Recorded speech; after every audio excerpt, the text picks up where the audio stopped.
एक वो भी बेटा हुआ है जिसकी लोग उदाहरण देते हैं कि हमारा बेटा श्रवण कुमार जैसा हो, और इसी कलयुग में एक ऐसे बेटे की भी उदाहरण है जो बाप रोड पे पोस्टर लेके खड़ा है अपने बेटे का, लेकिन बेटा उसको पूछने का नाम नहीं ले रहा है। ये लोग कहते हैं ना, बच्चे को पढ़ाओ लिखाओ ताकि वो काबिल बने। ये देखिए, ये पोस्टर लेके खड़े हैं आकाश, डॉक्टर आकाश, होश करो तेरे माँ बाप बाहर खड़े हैं। और माँ बाप में बाप तो यहाँ पे ये खड़े हैं, ये पिता है उसी आकाश भल्ला के, आकाश बंसल के, और आप पिता हैं आखिर। और ये उनकी सास है जो कह रही है आंसू बल्ला, आप कह रहे हैं आंसू बल्ला सास है, क्या कहेंगे? बेटे को डॉक्टर तो बनाया आपने, डॉक्टर बना हुआ बेटा है ना आपका। एक मिनट सर पकड़ना जरा, बड़ा इंटरेस्टिंग किस्सा है ये। एक नौजवान जो अपने माँ बाप को छोड़ करके, और जब वो शादी कहीं कर लेता है और जब अपने इन लॉज के पास यानी कि अपने ससुराल वालों के पास ज्यादा पैसा देखता है या उसको लोभ देते हैं, तो वो अपने माँ बाप को छोड़ के उनके साथ रहना शुरू कर देता है। अरे डूब मरो शर्म से ऐसे लोग, और ऐसे लोगों को डूब ही मरना चाहिए जो ये तक ख्याल नहीं करते जिस माँ बाप ने उसे पैदा किया, और जब उसकी पैदा हुई होगी। आपके बच्चे ने आंखें फोड़ी आपकी? हाँ, ये बच्चे ने? हाँ। ये देखा मैंने, बच्चे ने फोड़ी है। हाँ जी, बच्चे ने फोड़ी है। क्यों फोड़ी? मेरे 3 लड़के हैं, उन्होंने मुझे कूटा मारा करके ज़्यादा मेरे नाम कर दो। मैंने कहा ज़्यादा नहीं करूँगा, मैं ट्रस्ट ना दूँ उसको दान कर दूंगा। आप भी पीड़ित माता पिता है तो आप जुड़िए। उनको किसी भी तरह की कोई कानूनी हेल्प चाहिए, सामाजिक हेल्प चाहिए, हम उनके साथ खड़े हैं। चलिए, ये बहुत बड़ी बात है। एक बाप ने अपने जिंदगी की जद्दोजहद जवानी बेच करके, मैं कहूंगा कि बेटा को डॉक्टर बनाया कि आने वाले वक्त में जब ये उम्र के उस पड़ाव में पहुंचे तो वो बेटा इनका हाथ पकड़े। वही बेटा हाथ छोड़ के और कहीं दूसरे साइड में जाके, मेरे 3 बेटे हैं, चौड़े होके अपने समाज में बोलते होंगे, जहां बैठते होंगे, कितने बच्चे हैं जी? 3 बेटे। 3 बेटे हैं, चौड़े होके कहते हैं। क्या पता था कि 3 बेटे का मतलब वही 6 हाथ बैठ के अपने बाप की कुटाई करेगा और उसकी इनकी आंखें फोड़ दी। अरे निकम्मो, मर जाओ इस जिंदगी से, अपने हाथ और अपने पैर के बदौलत कुछ करते, कुछ कमाते जैसे तुम्हारे बाप ने कमाया। मैं सरेआम कैमरे पे कह रहा हूं कि अगर इनकी मांग मान ली जाती है तो ये जो पोस्टर है ना, वृद्धाश्रम बंद हो, कानून ऐसा बने कि एक भी बुजुर्ग को अपने घर से कोई निकालने की जरूरत ना कर सके, तो वाकई इस वृद्ध आश्रम की जरूरत इस भारत में नहीं पड़ेगी। बहुत सारे इस देश में संस्थाएं ऐसी चल रही है जो दिखाती तो समाज सेवा है, लेकिन समाज सेवा के नाम पर चंदा ले करके क्या कह रहे हैं कि जिसकी जिक्र कर रहे हैं कि वहाँ पे सीनियर सिटीजन का केयर नहीं किया जा सकता। दोस्तों नमस्कार। जो आज जवान है कल को वो बुजुर्ग भी होंगे, और वो बड़े खुशनसीब बुजुर्ग होते हैं जिनके बच्चे उनके साथ रहते हैं। आज के वक्त में दौर ऐसा चल रहा है कि इसी भारतवर्ष की हम बात करें तो करीब करीब 2 करोड़ से ज़्यादा बुजुर्ग जो वृद्ध आश्रम में रहते हैं, ओल्ड एज होम्स में रहते हैं। क्या आपको पता है कि किस तरह से उनके बच्चे उनको छोड़ के चले जाते हैं, और जो माता पिता जब उनके घर में बेटा या बेटी पैदा होती हैं तो कितनी खुशियां मनाती हैं, लेकिन जीवन के उस पड़ाव में जब उस बुजुर्ग को अकेलापन सताता है, उसको सब छोड़ के चला जाता है, खासकर अपने बच्चों की बात कर रहा हूं, तो उस पर क्या बीतती होगी। हमारे देश के अंदर में अलग अलग आंकड़ों के हिसाब से हम बात करें तो 726 ओल्ड एज होम्स हैं, और अगर हम वैसे बात करें तो करीब करीब 7500 से ज़्यादा ओल्ड एज होम्स हैं। हम भारत की आबादी की बात करें तो आज के वक्त में करीब करीब 15 करोड़ ऐसे लोग हैं जिनकी उम्र 60 साल से ज़्यादा है, और अगर हम बात करें 2050 में तो करीब करीब 34 करोड़ लोग इस देश में बुजुर्ग होंगे जिनकी उम्र 60 साल से ज़्यादा होगी। और जिस तरह से आज का वक्त चल रहा है कि बच्चे अपने माँ बाप को, कई केसेस ऐसे हुए हैं कि धक्का दे के घर से बाहर निकाल देते हैं, और सारा कुछ जो उन्होंने अपने जीवन में कमाया है वो तक अपने कब्जे में ले लेते हैं, और माँ बाप रोड पे होते हैं कई बार। आज बहुत अच्छा एक मुद्दा लेके यहाँ पे खड़े हुए हैं, हमारे साथ दिनेश जांगरा जी हैं, और उनके साथ तमाम ये लोग आए हैं जो चाहते हैं कि बुजुर्गों के सुरक्षा के लिए एक कानून ऐसा बने ताकि उनके बच्चे उन पे ज्यादती ना कर सके। सबसे पहले दिनेश जी, कहाँ से आए आप लोग, और ये कॉन्सेप्ट आपके दिमाग में क्यों और कैसे आई?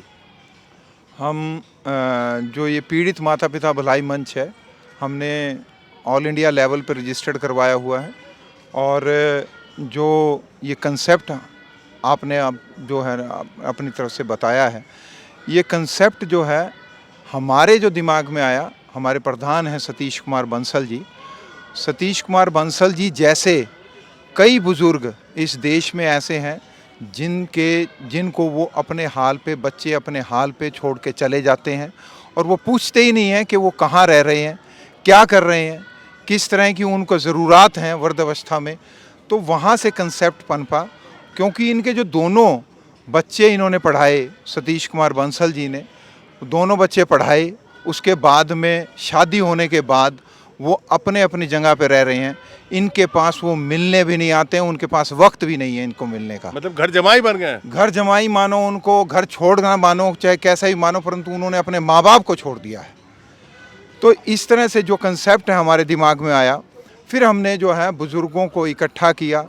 आज जो है हमारे साथ बहुत बड़ी संख्या में बुज़ुर्ग इकट्ठा हो चुके हैं और ऑल इंडिया लेवल पे हम अलग अलग जगह पे जाके अपनी बात रख रहे हैं, प्रेस कॉन्फ्रेंस कर रहे हैं, सेमिनार्स कर रहे हैं कि इस तरह का कानून एक पारित हो ताकि बच्चे जो हैं अपने माँ बाप को छोड़ के ना जाएं, वृद्धावस्था में उनकी सेवा करें।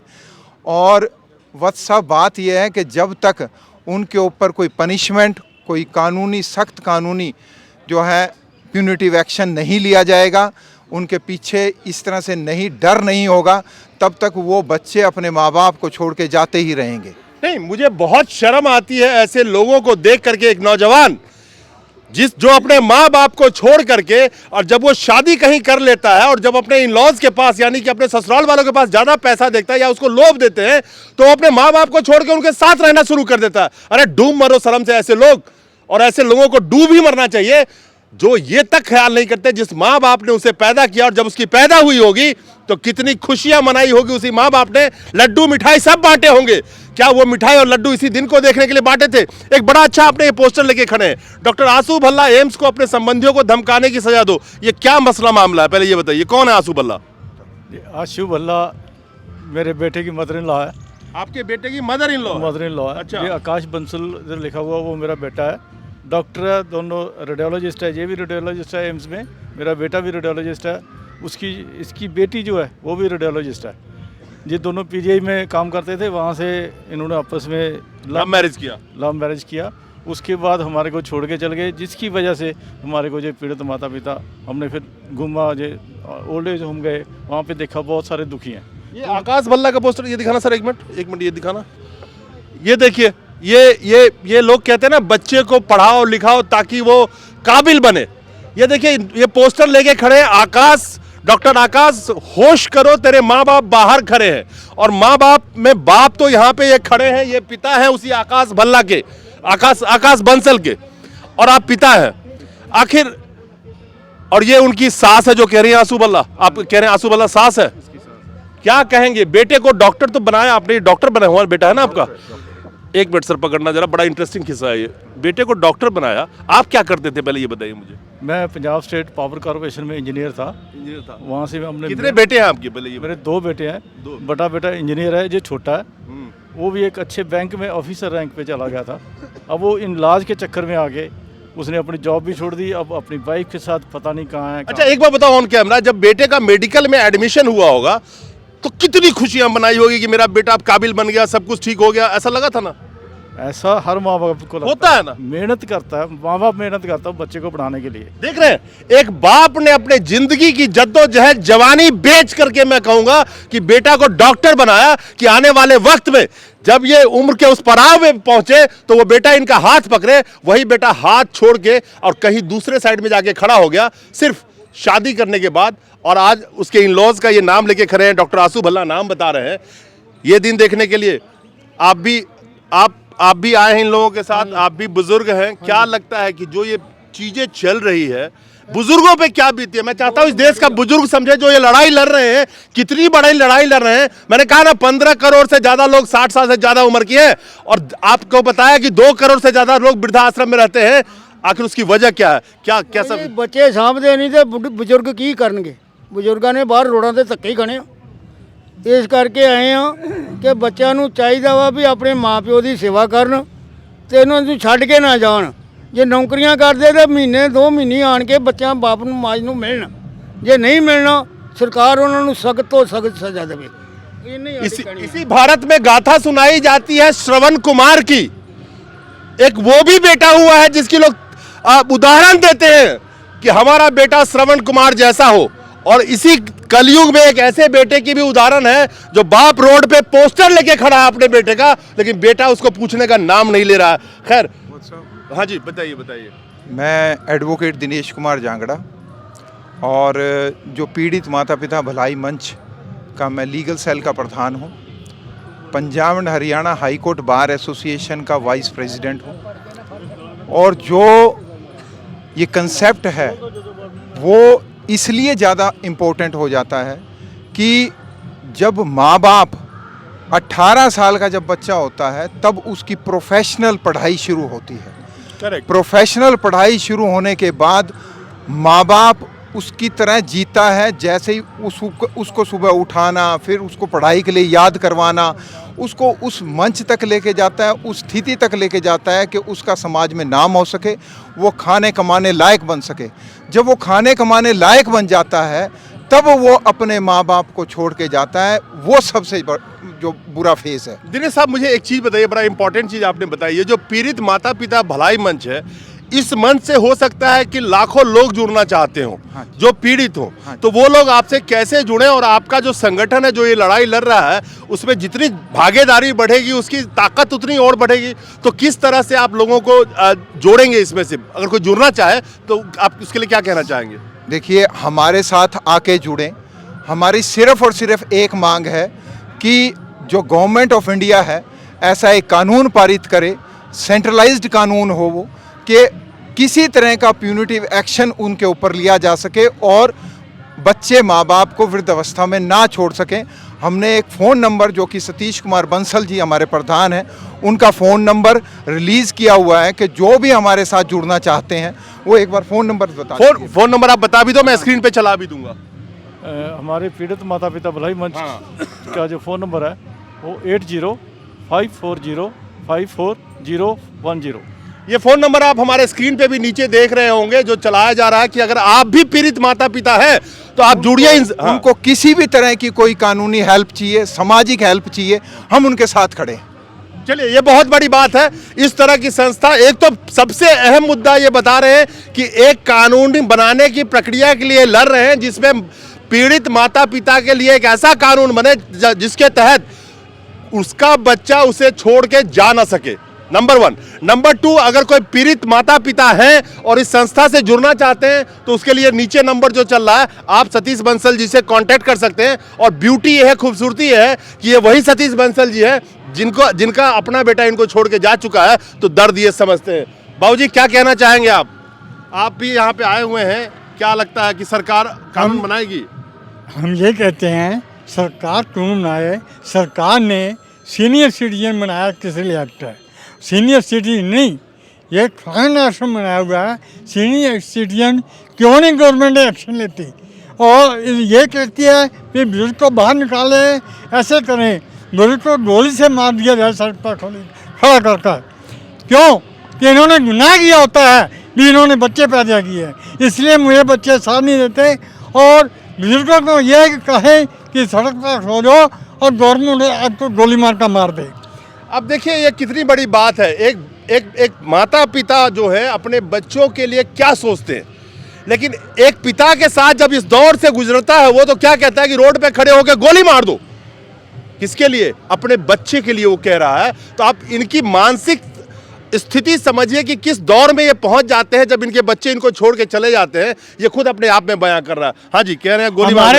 हमारे बच्चे ने मुझे, ये देखो, आँख फोड़ी हुई है। आपके बच्चे ने आंखें फोड़ी? आपकी? हाँ, ये बच्चे ने? हाँ। नहीं, देखा मैंने, बच्चे ने फोड़ी है। हाँ जी, बच्चे ने फोड़ी है। क्यों फोड़ी? मेरे 3 लड़के हैं, उन्होंने मुझे कूटा मारा करके ज़्यादा मेरे नाम कर दो।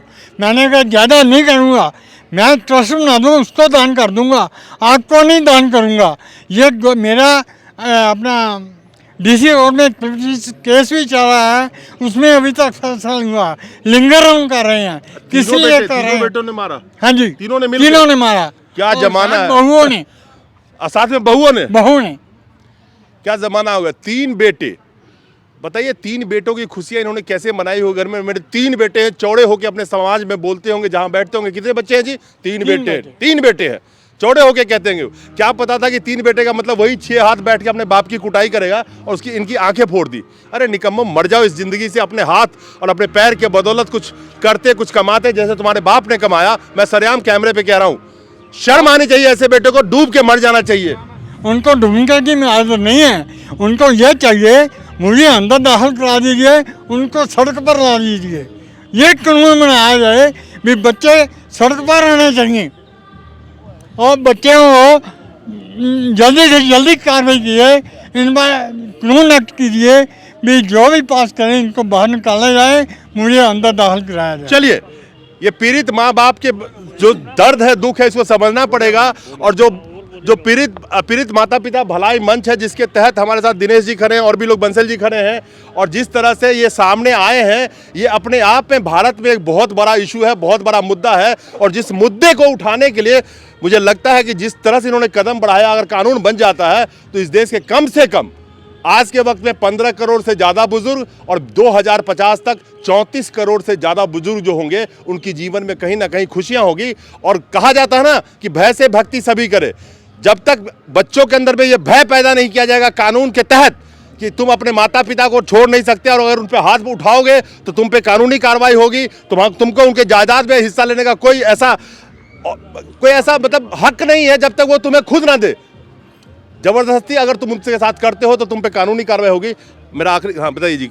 हाँ, मेरा आखिरी सवाल ये है कि आप लोग जो कर रहे हैं, इसके तहत क्या लगता है आने वाले वक्त में सरकार इसके लिए कब तक कानून बना पाएगी, या कब तक आप प्रेशर बना पाएंगे इसके लिए?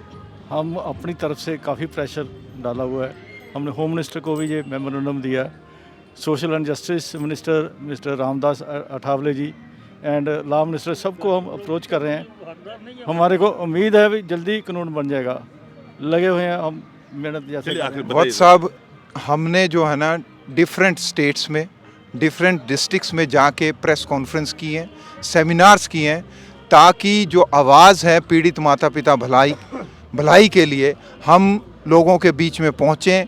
और जो कानून बनाने वाले हैं, लेजिस्लेचर हैं, जो पार्लियामेंट में बैठे हैं, विधानसभा में बैठे हैं, उनके दिमाग में जाए कि हाँ, इस तरह के कानून की सख्त से सख्त ज़रूरत है और जल्द से जल्द ये पास हो। इस देश को चलाने वाले ज्यादातर लोग, आप आंकड़ा उठा के देखिएगा, जिनकी उम्र 60 साल से ज्यादा है, यानी कि सीनियर सिटीजन वो खुद है। तो वो अगर सीनियर सिटीजन का दर्द नहीं समझेगा तो कौन समझेगा? खास करके वो लोग जो 70 साल के हैं और देश चला रहे हैं बैठ के, तो उनको इन जो माता पिता हैं उनका दर्द उनको समझना चाहिए। और जब आपके भी बच्चे आपको सताए तो माता पिता भलाई मंच के पास जरूर आए और ये आपकी मदद करेंगे। एक बात मैं और कहना चाह रहा हूँ, जैसे मैं 2007 है ना, उसमें सीनियर सिटीजन एक्ट है, उसमें भी हमारे जैसे सीनियर सिटीजन खड़े हैं, उनको भी न्याय नहीं मिल रहा। वहाँ पे जो एक पैनल बनाया जाता है, एसडीएम पैनल, उसमें जो पैनल में जो लोग बैठे हैं वो उनको उनके हक नहीं दे रहे, वो अपने इंटरेस्ट के लिए इनका हक मार के उनको फिर रोड पे कर रहे हैं। जैसे ये ज्ञानी राम जी हैं, इनका था, इनके बच्चे क्या हक, ज्ञानी राम जी बताइए क्या हक हो गया आपका, क्या हो गया? मेरा सीनियर सिटीजन आता है, मेरा पैनल में केस चल रहा था। मैं भिवानी से बिलोंग करता हूँ, मैं पंचकुला हूँ। उन्होंने मुझे केस को उन्होंने यहाँ नहीं हो सकता, पर मैं भिवानी मुझे जान का खतरा था, जान बचा के पंचकुला गया। उन्होंने केस को ट्रांसफ़र कर दिया। यहाँ आपका फैसला, जो सीनियर सिटीजन एक्ट में ये लिखा हुआ है कि जो आदमी जहाँ कहीं रहता है वहाँ उसका डिसाइड होगा, लेकिन वो मनमानी करते हैं, वो अपने इलाके में जाओ, यहाँ आपका फैसला नहीं होगा। देखिए, मनमानी करते हैं। इस देश में न्याय जो है ना, न्याय कतई गरीबों के लिए न्याय नहीं है। इस देश में न्याय इतना महंगा है कि एक मिडिल क्लास का आदमी लोअर कोर्ट तक तो बड़ी मुश्किल से पहुंचता है, लेकिन एक केस जो 20-20 साल, 25-25 साल, 50-50 साल चलता है, जब तक न्याय मिलता है तब तक, अगर मिल गया तो तब तक वो दुनिया से जा चुका होता है शायद। खैर, दिनेश जी बहुत बहुत धन्यवाद आप लोगों का। इसको और आगे बढ़ाइए आप लोग। मैं ऑन कैमरा, मुझे अच्छा लगा कि ताकि बुजुर्गों का और भी भला हो, कल्याण हो, और ऐसे बच्चों को सबक जरूर मिलना चाहिए कि ताकि कानून ऐसा बने कि एक बच्चा अपने माँ बाप पे नज़र टेढ़ी करके भी देखे। हालांकि हमारी संस्कृति कहती है कि नाक तो टेढ़ी करनी नहीं चाहिए, लेकिन अगर उसको भारत की संस्कृति समझ में नहीं आ रही है तो उसको कानून का ऐसा डर हो कि नज़र उठाने से पहले वो 10 बार सोचे। मैं नज़र की बात कर रहा हूँ, हाथ बहुत दूर की बात है, जैसा इनकी आँख के साथ किया गया, तो 10 बार सोचे। कुछ कह रहे थे आप, आखिर में बता दीजिए। बात ये है, हम जो रेड क्रॉस में रहते हैं वहाँ श्वेता अग्रवाल है, उन्होंने वहाँ पर इतनी नेरगर्दी मचाई हुई है और पैसा भी खाते हैं, वहाँ पर केयर नहीं होती सीनियर सिटीजन की। अच्छा, हाँ जी। और 15 सेक्टर ये रेड क्रॉस सोसाइटी बनी हुई है, क्यों नहीं ये कार्रवाई करती गवर्नमेंट? मैं ज्ञानचंद गुप्ता जी को बोला था, उन्होंने परवाह नहीं की, और कौशिक जी को बोला था, उन्होंने परवाह नहीं की। क्या बात है? देखिए बहुत सारे इस देश में संस्थाएं ऐसी चल रही है जो दिखाती तो समाज सेवा है, लेकिन समाज सेवा के नाम पर चंदा ले करके क्या कह रहे हैं कि जिसकी ये जिक्र कर रहे हैं कि वहाँ पे सीनियर सिटीजन का केयर नहीं किया जा सकता। सिर्फ चंदे के लिए कोई संस्था चल रही है और चंदा कमाई, उनका चंदे का कमाई एक जरिया बना रखा है उस संस्था को, तो उस संस्था पे जरूर कार्रवाई होनी चाहिए। एक सेकंड सर, एक सेकंड। हाँ, परसों ਦੀ ਰੀਸੈਂਟਲੀ ਬਾਤ ਹੈਗੀ ਆ ਰੋਪੜ ਦੀ। ਰੋਪੜ ਇੱਕ ਲੇਡੀ ਪ੍ਰੋਫੈਸਰ ਰਿਟਾਇਰ ਹੋਈ, ਸੀਨੀਅਰ ਸਿਟੀਜ਼ਨ, ਤੇ ਉਹ ਪੈਰਾਲਿਸਿਸ ਦਾ ਅਟੈਕ ਹੋਇਆ। ਉਹਦਾ ਹਸਬੈਂਡ ਸੀਗਾ ਐਡਵੋਕੇਟ, ਮੰਨਿਆ ਹੋਇਆ ਉੱਥੇ ਦਾ ਹਸਬੈਂਡ ਐਡਵੋਕੇਟ ਸੀ ਉਹਦਾ। ਨਹੀਂ ਐਡਵੋਕੇਟ ਉਹਦਾ ਹਸਬੈਂਡ ਸੀਗਾ, ਜਿਹੜਾ 3 ਨੰਬਰ ਉਹਦਾ ਉਹ ਲੜਕੇ 3 ਨੰਬਰ ਚੈਂਬਰ ਦੇ ਉਹਦਾ ਹਸਬੈਂਡ ਜੌਬ ਕਰਦਾ ਸੀਗਾ ਐਜ਼ ਏ ਵਕੀਲ, ਤੇ ਉਸका ਜਿਹੜਾ ਬੇਟਾ ਉਹ ਵੀ ਵਕੀਲ ਹੈ, ਤੇ ਉਹ ਉਸकी जो वाइफ है उसकी वो भी टीचर लगी हुई है। तो उन्हें अपनी माँ को बड़ी बुरी तरह पीटा, मीडिया ते आया, तो वो अंदर है इस टाइम, उन्होंने लाइसेंस कैंसिल करता बार से कुछ मतलब उत्पीड़न चल रहा है लोगों पे, यही कहना ना। उन्होंने भी कोई उन्होंने भी खिलाफ कार्रवाई रंभी जाए जी थोड़े मीडिया चैनल पर। मैं कहना चाहता भी वो रोपड़ की जी खबर है वो भी सबसे बढ़िया मुद्दा ये है कि अगर इनकी मांग मान ली जाती है तो ये जो पोस्टर है ना, वृद्ध आश्रम बंद हो, कानून ऐसा बने कि एक भी बुजुर्ग को अपने घर से कोई निकालने की जरूरत ना कर सके, तो वाकई इस वृद्ध आश्रम की जरूरत इस भारत में नहीं पड़ेगी। और जो हमारे भारत की सभ्यता और संस्कृति कहती है कि बुजुर्गों का सत्कार और सम्मान, उस सत्कार और सम्मान हमेशा बनी रहेगी। और इस पोस्टर को लेके खड़े होने की जरूरत इन जैसे बुजुर्गों को शायद कभी नहीं पड़ेगी। अगर इस देश का कानून अपना काम करना शुरू कर दे तो क्या मजाल है कि बुजुर्गों को रोड पे ऐसे खड़े होकर चिल्लाना पड़े न्याय के लिए। नमस्कार।